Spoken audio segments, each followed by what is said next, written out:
homeless woman stood in the freezing rain, holding 4 lives that weren't hers to save. She had no home, no food, no strength left for herself. But when she heard their cries at the edge of the forest, she didn't walk away. Each step hurt, each breath burned. And when she finally collapsed on the road, most people thought the story was over. They were wrong. Because sometimes God lets the weakest hands carry the greatest miracles.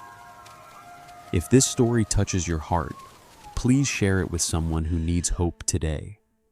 Leave a comment and tell us where you're watching from.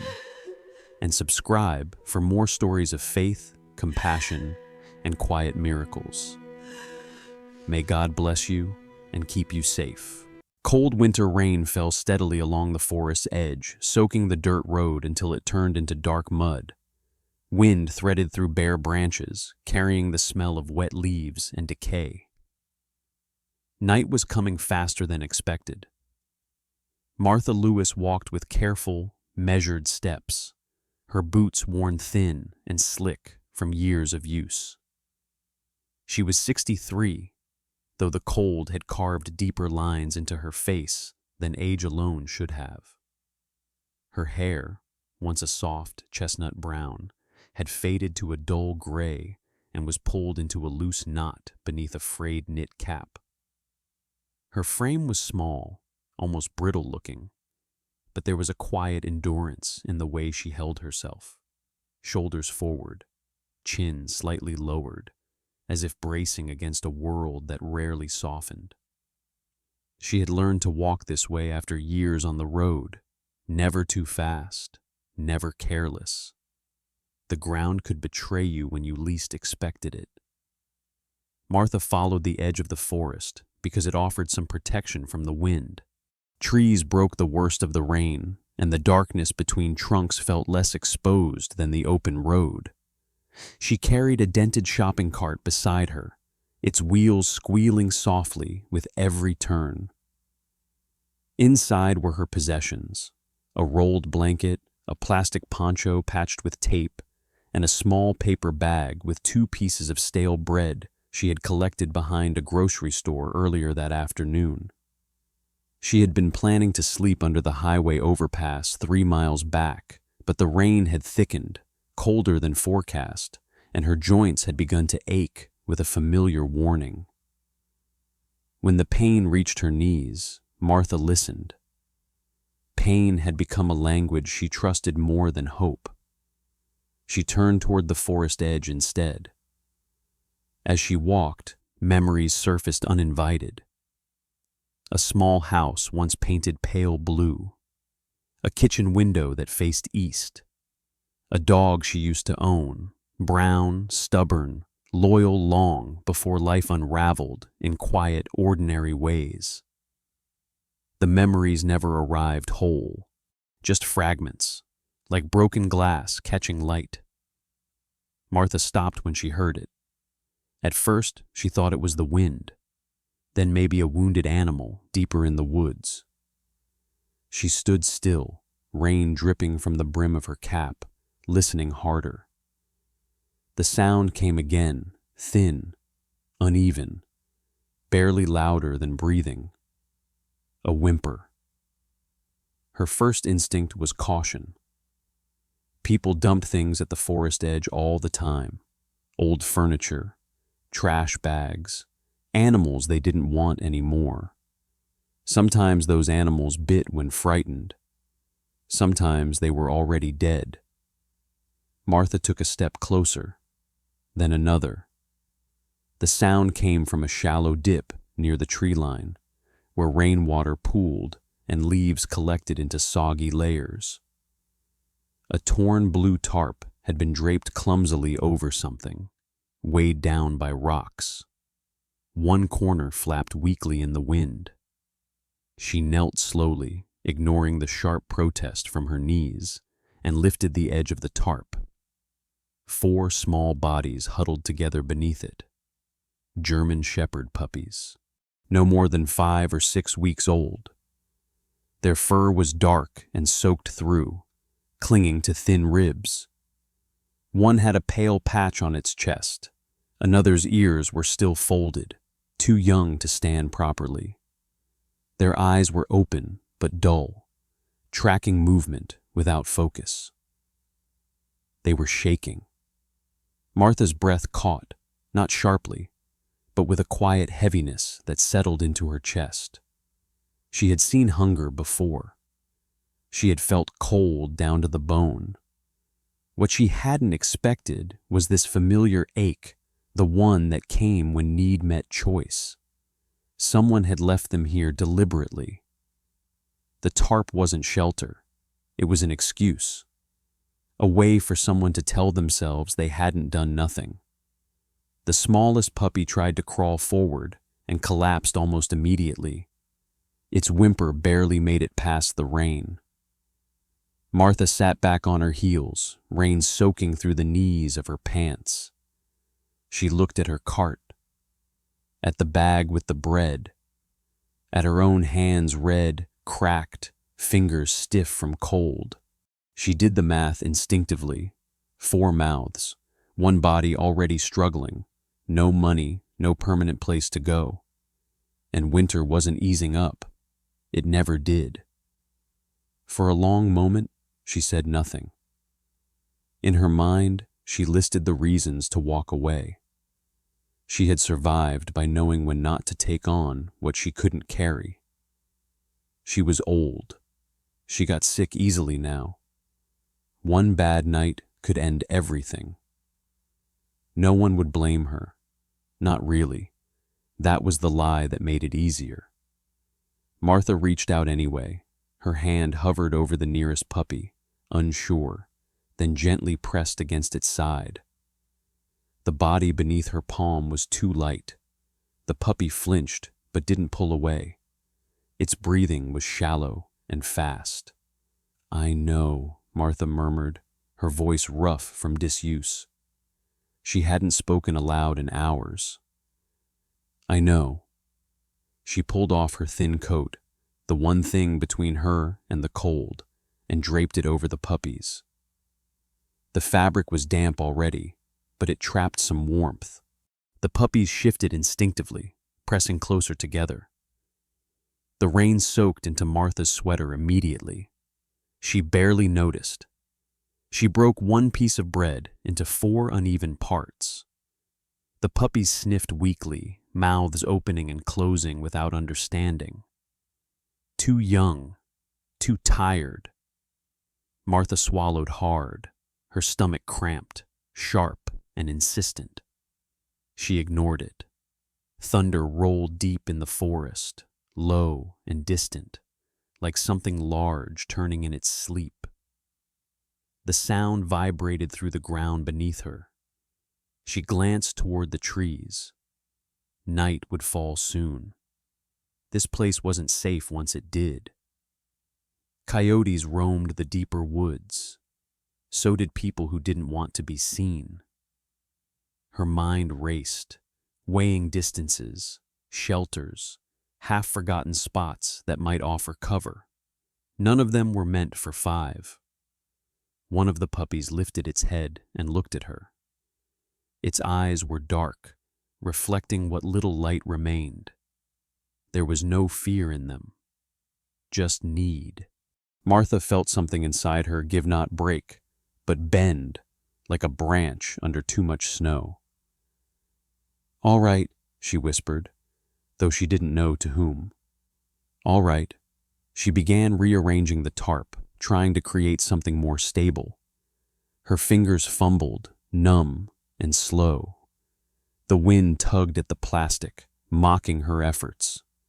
She worked anyway, because stopping would mean deciding, and deciding felt heavier than the rain. Another crack of thunder split the air, closer this time. Martha paused, her hands resting on the tarp, her coat gone, her body already starting to shake from cold. She looked down at the puppies, then back toward the darkening forest road. She knew this moment. The edge between before and after. The place where turning back was still possible. The rain intensified, drumming against leaves and plastic and bone. Martha stayed where she was. Martha did not leave the forest edge right away. She waited until the rain softened into a steady, manageable fall, the kind that soaked slowly instead of striking hard. Then she gathered the puppies against her chest, one arm wrapped carefully beneath them, the other steadying the shopping cart as she pushed it onto the narrow service road that ran parallel to the trees. The walk was slow. Every few steps, one of the puppies squirmed weakly, and Martha stopped to adjust her grip. They were heavier together than she had expected, not in weight, but in responsibility. With each step, the decision she had made pressed more firmly into her bones. The abandoned rest shelter appeared like a shadow ahead, half hidden behind overgrown brush. It was an old roadside stop from years ago, when this stretch of road still saw travelers. The roof sagged slightly in the middle, and one wall had collapsed inward, but the remaining concrete blocked the wind from three sides. To Martha, it looked like mercy. She set the puppies down gently on a piece of cardboard she pulled from her cart. The concrete floor was wet, cold enough to bite through skin, so she layered leaves and scraps of plastic beneath them. The puppies pressed together instinctively, their small bodies forming a single trembling shape. Martha sat down against the wall, her back aching as it touched the damp concrete. The cold reached her immediately, climbing up her spine. She closed her eyes for a moment, not to rest, but to steady herself. Panic had a way of sneaking in when she paused too long. She took out the paper bag and unfolded it slowly. The bread inside was dry, edges hard. She broke it carefully, dividing it into 4 uneven pieces, then hesitated. Her hands hovered over the last remaining crumb. Hunger twisted sharply in her stomach, a reminder she could not argue with. She had learned how to ignore hunger, but tonight it felt louder, almost offended by her choice. Still, she set the crumb aside and focused on the puppies. They were too young to chew properly. Martha dipped her fingers into a small bottle of water she carried and softened the bread, pressing it gently against the puppies' mouths. One by one, they tried to suckle clumsily, confusion giving way to instinct. It was slow work, messy, but they swallowed. When the last piece was gone, Martha wiped her hands on her pants and leaned back again. Her stomach burned. She breathed through it, slow and shallow, like she had taught herself years ago. "You'll make it through the night," she whispered, unsure whether she meant them or herself. Outside, the rain intensified again, drumming against the roof. Wind pushed through the broken wall, carrying the sharp scent of wet earth. Martha reached into her cart and pulled out the thin blanket she used for herself. She hesitated only a second before draping it over the puppies. The loss of warmth was immediate. Her hands began to shake, fingers stiffening as cold crept in. She tucked her arms around the blanket anyway, creating a hollow of heat with her body. The puppies shifted, crawling closer until one small head pressed against her ribs. Martha flinched, not from discomfort, but from memory. She had held something like this before. Not puppies. A child, once. Long ago. The memory was distant enough to feel unreal, like a story she had heard about someone else. She forced it away, focusing instead on the present. Breathing, warmth, the sound of rain. One of the puppies lifted its head and let out a small, uncertain sound. Martha instinctively adjusted her posture, angling her body to shield them from the draft. Her movements were slow, deliberate, practiced. Survival had taught her that panic wasted energy. Time passed without shape. Minutes blurred into something longer. The puppy's trembling eased gradually, replaced by the shallow rhythm of sleep. Martha felt each breath against her side, counted them without meaning to. Her own body began to protest. The cold dug deeper now, settling into her joints, her lower back, her chest. She coughed quietly and pressed her lips together, unwilling to let the sound wake them. This was the part she hadn't planned for. She could endure discomfort. She could endure pain. But she knew her limits, and she was pressing close to them. She thought of shelters she had avoided, places with rules she couldn't always follow, nights that left her more afraid than alone. She thought of how people looked at her when she stood too still, too long, like she might be contagious. The puppies didn't look at her that way. They slept without doubt, their trust absolute and unearned. It scared her more than anything else. A car passed on the distant road, headlights slicing briefly through the rain. Martha tensed, then relaxed when it continued on. She knew how thin her protection was here. If someone found them, she could lose everything in an instant. Her few belongings, the puppies, even the fragile peace of this moment. She stayed awake as long as she could, body curled protectively around the small warmth she had created. When sleep finally pulled at her, it was light and uneasy. Just before drifting off, Martha pressed her palm gently against the blanket and felt 4 small hearts beating beneath it. For the first time in a long while, she allowed herself to believe that the night might not take everything. Morning arrived without light. The rain thinned into a cold mist that clung to everything, turning breath into something visible and fragile. Martha woke stiff and disoriented, her body slow to remember where it was. The concrete beneath her felt harder than the night before, as if the cold had settled into it and refused to leave. The puppies were quiet. That was what frightened her first. She lifted the blanket carefully. 3 small bodies stirred, noses twitching, paws stretching weakly toward warmth. The 4th, the smallest one, the pale-chested puppy, did not move right away. Its breathing was shallow and uneven. Each rise of the rib cage delayed, as if it had to decide whether the effort was worth it. Martha pressed 2 fingers gently against its side.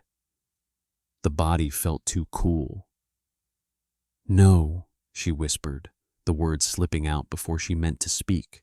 She pulled the puppy closer, rubbing its chest in small circles, the way she remembered doing years ago with a dog that had grown old beside her. The puppy responded with a faint sound, more breath than voice. Relief washed through her briefly, followed by a deeper fear that settled in her stomach. Cold sickness. She had seen it before in people who slept outdoors too long. It crept in quietly and took what strength it found. The day passed slowly. Martha searched along the road for anything edible, discarded wrappers, a half-eaten sandwich left near a bus stop, crumbs beneath a bench. She moved carefully, leaving the puppies wrapped together inside the shelter. Each step away from them felt wrong, but hunger and necessity pushed her forward. She returned with very little. As the light faded again, the puppy's breathing worsened. It refused even softened food, mouth barely opening. The others pressed closer to it, as if instinct alone could lend strength. Martha sat with her back against the wall, counting breaths again. Her own chest felt tight now, each inhale scraping slightly. She coughed, the sound dry and painful, and immediately regretted it when the puppies stirred. She needed help. The nearest animal rescue was over a mile away, closer to town. She had avoided it before, too many questions, too many rules, but desperation outweighed pride. She bundled the puppies carefully, placing the weakest one against her skin for warmth, and started walking. The rescue center was a low building tucked behind a chain-link fence, its sign faded from years of weather. When Martha arrived, soaked and shivering, the lights inside were bright and warm enough to make her dizzy. A woman opened the door partway. Her name was Karen Doyle, late 40s, broad-shouldered, with tired eyes and hair pulled back into a no-nonsense bun. Her jacket bore the logo of the shelter, stained from long hours of work. She looked at Martha first, then at the bundle in her arms. "We're full," Karen said immediately. Her voice wasn't unkind, but it was firm, shaped by repetition. "We've been full since November," Martha swallowed. "One of them is sick." Karen hesitated, eyes flicking to the puppy's face. She opened the door wider, crouched briefly to check the animal's breathing. Her jaw tightened. "I'm sorry," she said quietly. "We don't have the space or the staff. If I take one, I have to take all four, and I can't." Martha nodded, the movement slow. She had expected this. Knowing didn't make it easier. Karen lowered her voice. "There's a county intake tomorrow morning. Animal control. They'll separate them," Martha said. It wasn't a question. Karen didn't argue. Martha turned away before the warmth inside could weaken her resolve. She walked back into the mist, shoulders hunched, holding the puppies closer than before. By the time she reached the shelter again, her legs trembled with exhaustion.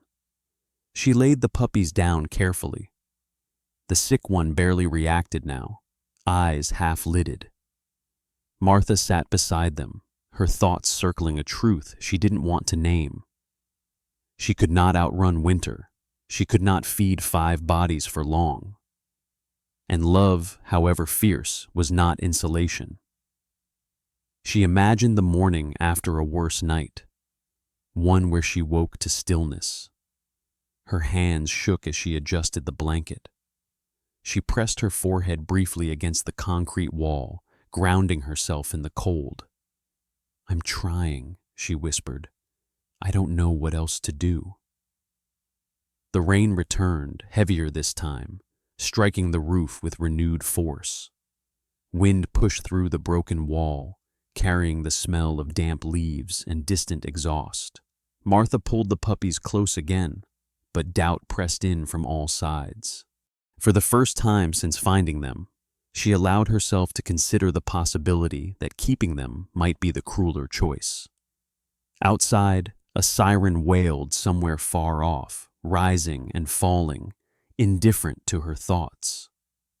Inside the shelter, the smallest puppy let out a weak, broken sound and then went quiet.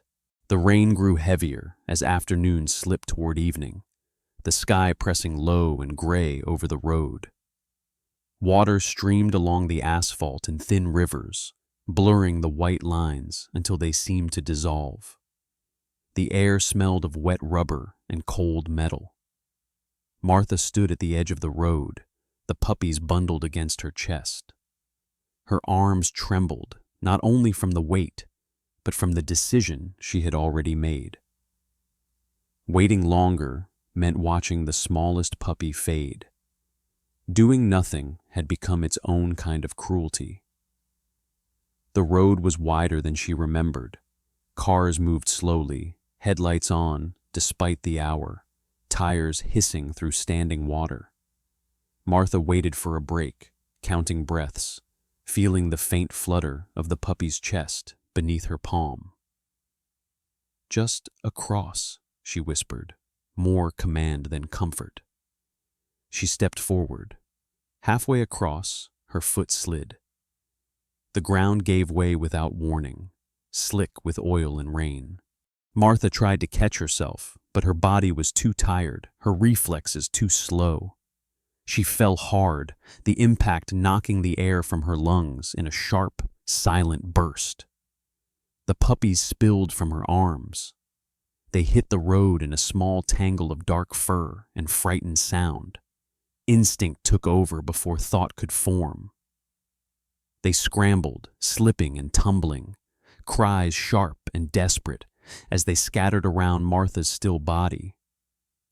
A horn blared, then another. Cars braked hard, tires skidding. One swerved slightly, missing the puppies by inches. The rain amplified every sound metal on wet road, engines revving, voices shouting through closed windows. Martha tried to move. Pain flared through her hip and lower back, bright and blinding. She managed only a shallow gasp before darkness crept in from the edges of her vision.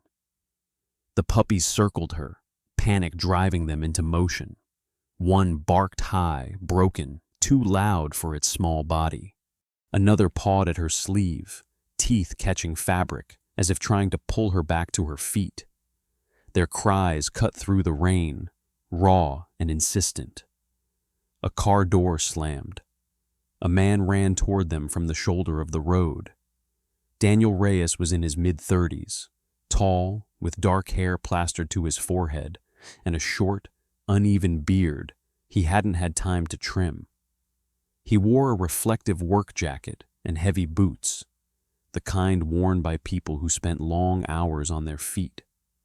His face was sharp with concern, eyes darting between the puppies and the woman on the ground. "Hey, hey, stop!" he shouted, waving his arms at oncoming traffic. Another driver stopped as well, a woman who stayed inside her car but called emergency services with shaking hands. Others slowed, forming a hesitant barrier of red brake lights and flashing hazards. Daniel knelt beside Martha, careful not to touch her too roughly. "Ma'am, can you hear me?" he asked. His voice was steady, practiced, too practiced for this to be his first roadside emergency. He checked her breathing, relieved when he felt it, shallow but present. One of the puppies snapped weakly at his glove, fear overriding exhaustion. Daniel flinched but didn't pull away. "It's okay," he murmured, more to himself than to them. "I'm not taking her." Sirens approached in the distance, faint at first, then growing louder. Rain streaked down Daniel's face as he used his body to shield the puppies from passing spray, guiding them away from the center of the road. The smallest puppy collapsed near Martha's side, its energy spent. Daniel scooped it up carefully, surprised by how light it felt. The ambulance arrived moments later, lights cutting through the gray. 2 paramedics stepped out briskly. One of them, Lena Howard, was in her early 40s, broad-faced with calm eyes and hair pulled into a tight braid beneath her cap. She moved with efficient confidence, kneeling beside Martha, assessing injuries with quick, practiced motions. "She's out," Lena said to her partner. "Pulse is weak but steady." They lifted Martha onto the stretcher, rain soaking the edges of the thin blanket they placed over her. As they loaded her into the ambulance, one of the puppies tried to follow, slipping on the wet pavement. "Wait," Daniel said, instinctively reaching out.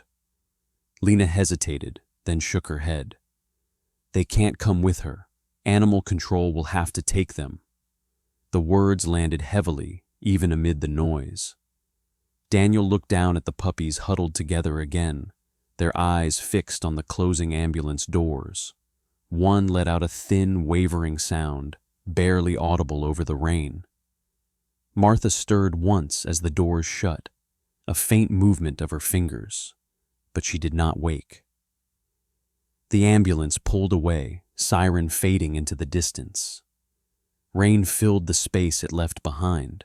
Animal control arrived shortly after, their van parking at the edge of the road. The puppies were gathered carefully, placed into a crate lined with towels. They resisted weakly, pressing together, noses pushing through the bars as if searching for something already gone. Daniel stood back, hands clenched at his sides, unable to shake the image of the woman's face, lined, exhausted, yet fierce in its quiet determination. As the van drove off, the road slowly returned to motion. Cars passed again, indifferent, tires spraying water into the dark. The rain did not stop. Martha woke to the smell of antiseptic and the steady beep of a monitor she didn't recognize. The ceiling above her was white and cracked with age, a thin fluorescent light humming softly. Her body felt heavier than it should have, as if the bed were holding her down on purpose. For a few seconds, she didn't remember why she was there. Then the road returned to her in fragments: rain, headlights, the sharp sound of her body hitting the ground. Her chest tightened as memory rushed back, unkind and complete. The puppies. She tried to sit up and failed, a wave of dizziness forcing her back against the pillow. A nurse noticed the movement and came to her side. Nina Brooks was in her early 30s, tall and slender, with warm brown skin and tightly curled hair pulled into a bun. There was a gentleness in her eyes that had not yet been worn down by too many long shifts.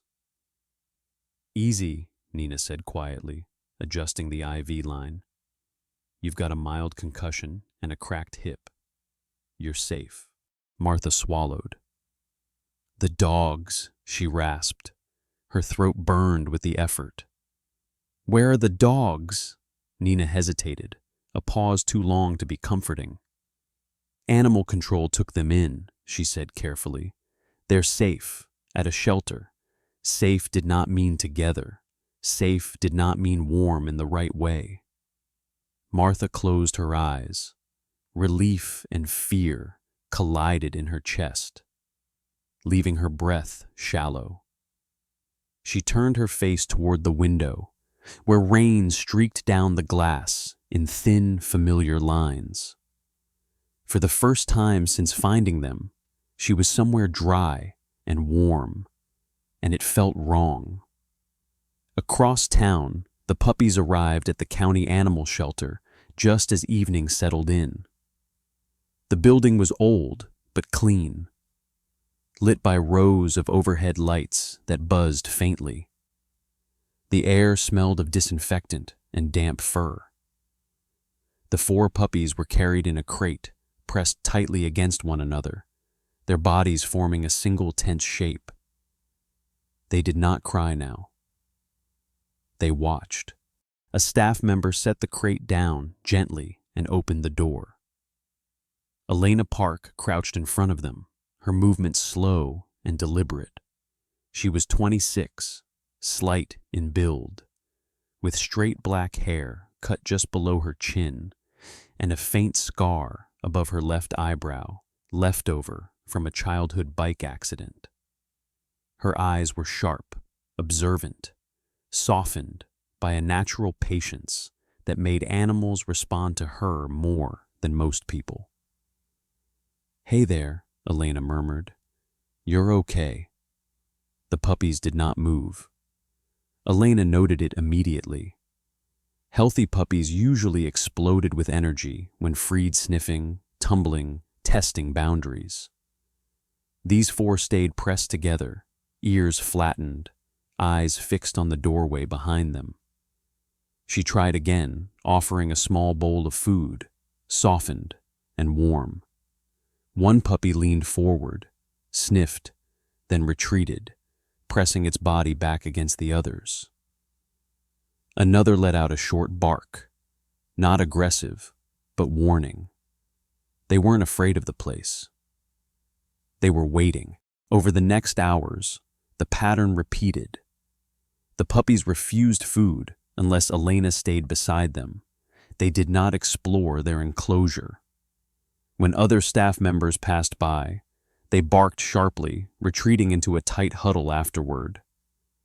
"They're bonded," one coworker remarked casually. "Probably feral."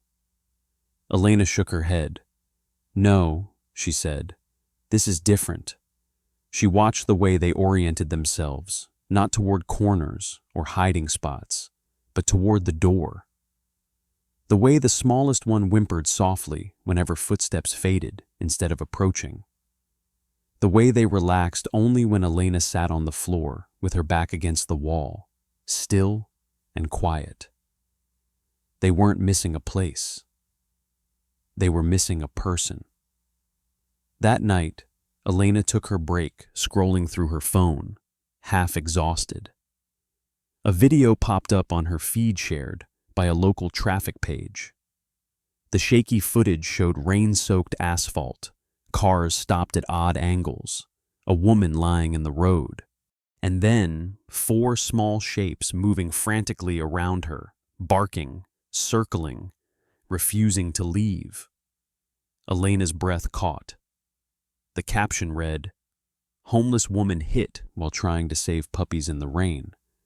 Dogs tried to stop traffic." She replayed it twice, 3 times. The puppies in the video were unmistakable. Back at the hospital, Martha lay awake long after the lights dimmed. Her body ached, but it was the stillness that hurt most. She had spent years learning how to be alone. This was different. This was absence. Nina returned quietly, adjusting the blanket. "You should try to sleep," she said. Martha nodded without conviction. After a moment, she spoke again. "They don't like strangers," she said. "They only settle if someone stays close." Nina paused, surprised. "You raised dogs?" Martha almost smiled. "They raised me," she said softly. In the shelter, Elena requested the puppy's intake file. The details were sparse: location, time, no owner listed. But the video filled in the gaps. She knelt by the enclosure again, watching the puppies press together, eyes following her every move. "I know," she murmured. "You're waiting." Outside, the rain returned, steady and unrelenting, tapping against the shelter windows. Inside, 4 small hearts waited for footsteps that did not come. Martha was discharged on a gray morning that felt quieter than it should have. The hospital doors slid open with a soft, mechanical sigh, releasing her back into a world that smelled of wet pavement and disinfectant. She moved carefully, a borrowed cane in her hand, her hips still aching with each step. The rain had stopped, but the cold lingered in the air, sharp and honest. She had nowhere specific to go. What she did have was a folded slip of paper in her coat pocket, an address written in neat, careful handwriting. Nina had pressed it into her palm the night before, her eyes gentle but certain. "They're waiting for you," she had said. The county animal shelter sat on the edge of town, a low brick building softened by time and ivy. Martha paused outside, steadying her breath. She told herself not to expect anything. She had lived long enough to know that hope, when indulged too freely, could bruise worse than the fall that brought her here. Inside, the shelter was warm and humming with quiet activity. Dogs barked in distant rows, voices overlapping in a familiar chorus of need. A woman approached from the front desk, walking quickly, but not hurriedly. Elena Park looked younger in person than she had in the video thumbnail Martha had been shown. Slight, focused, with dark eyes that missed very little. Her black hair framed her face simply, and there was an alert kindness in her posture, the kind that came from listening more than speaking. "You're Martha," Elena said. It wasn't a question. Martha nodded, suddenly unsure what to do with her hands. I was told, Elena smiled, small and careful, as if afraid to break something fragile. They've been waiting for you. She led Martha down a quiet hallway, past rows of enclosures. The barking softened as they walked, replaced by the sound of paws shifting and nails clicking on concrete. Elena stopped at the last kennel and opened the gate. For a split second, nothing happened. Then 4 shapes surged forward. The puppies burst from the enclosure in a blur of dark fur and uncoordinated joy, slipping slightly on the clean floor as they raced toward her. Their bodies collided with her legs, her cane forgotten as she dropped instinctively to one knee. Small paws scrabbled for purchase, noses pressed into her coat, tails whipping back and forth with frantic enthusiasm. Martha gasped, not in pain, but in disbelief. "Oh," she breathed, her voice breaking open. "You're here. You're all here." They barked over one another, sounds high and insistent, as if trying to tell her everything they had endured in her absence. One licked her chin, another pushed its head beneath her hand, demanding touch. The smallest climbed awkwardly onto her lap, heart pounding against her chest.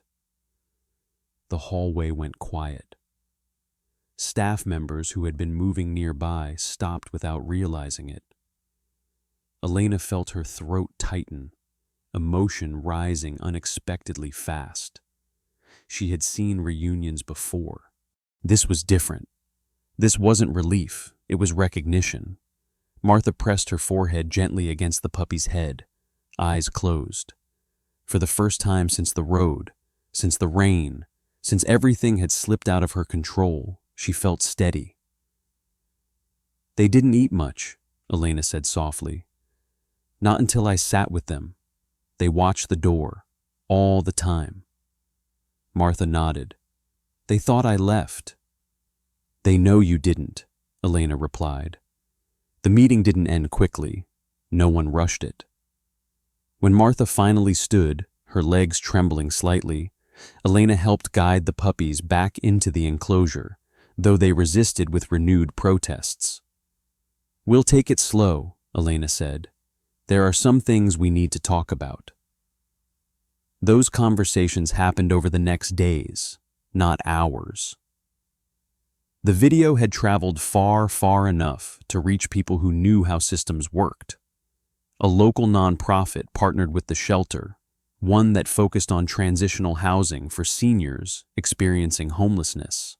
Their director, Thomas Whitaker, was a man in his late 50s with graying hair and a weathered face shaped by years of difficult decisions.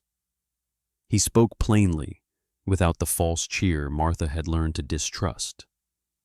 "We can offer you a small studio," he said, "temporary at first, and a part-time role here if you want it. Cleaning, helping with feeding, no heavy lifting." Martha listened, her hands folded tightly in her lap. Offers had come before. They always carried conditions that didn't fit the shape of her life. "And them?" she asked quietly. Thomas glanced at Elena, then back to Martha. "They're yours, if you want them. The paperwork is the easy part." Martha laughed then, a soft surprise sound that startled even her. It felt strange in her mouth, like a language she hadn't spoken in years. The move happened before winter could deepen its grip. The studio apartment was small but clean, with a window that looked out onto a narrow strip of trees. The puppies explored it carefully at first, noses pressed to corners, ears flicking at unfamiliar sounds. They slept close together that first night, just as they always had. But now the floor was warm, and the rain stayed outside. Martha lay awake, listening to their breathing, steady and sure. Her body still hurt. Her future was still uncertain. But for the first time in a long while, she did not feel lost. In the shelter, Elena watched from a distance as Martha settled into her new routine, the puppies never far from her side. She felt something loosen inside her chest, a quiet confirmation that this was why she did the work. Sometimes rescue didn't look like a clean ending. Sometimes it looked like a return. Sometimes miracles don't arrive as thunder or light from the sky. Sometimes they arrive quietly through cold rain, trembling hands, and a heart that refuses to turn away. Martha had nothing to give the world, and yet she gave warmth when she herself was freezing. She chose compassion when survival would have been easier without it. If you believe in God, perhaps this was no accident. Perhaps those puppies were not abandoned by chance. Perhaps God places the most fragile lives in front of the weakest hands to remind us how strong love can be. In our daily lives, we pass moments like this more often than we realize. Someone cold, someone tired, someone waiting. We may not be able to save the whole world, but sometimes we are meant to save one moment, one life, one act of kindness. If this story touched your heart, please share it so others can feel it too. Leave a comment and tell us where you're watching from. And if you believe in stories of hope, compassion, and quiet miracles, subscribe to the channel to walk this journey with us. May God bless you, protect you, and remind you that even in the coldest seasons, love is never wasted.